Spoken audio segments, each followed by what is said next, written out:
में कौन सा जुमला सबसे ज्यादा सर्च किया गया? साल 2024 के इख्तिताम पजीर होने में चंद ही दिन बाकी हैं। हर साल के इख्तिताम पर पूरे साल में होने वाले वाकयात के बारे में रिपोर्ट सामने आती हैं।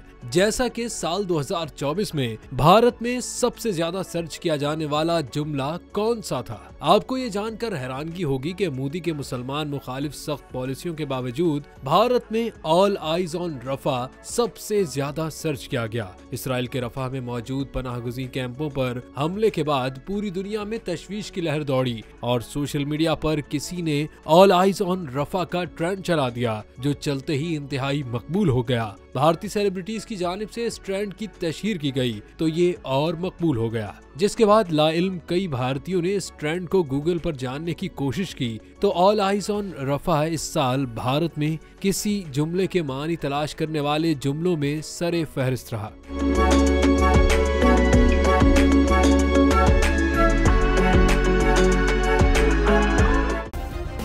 सब्सक्राइब करें और बेल दबाएं ताकि कोई खबर रह न जाए।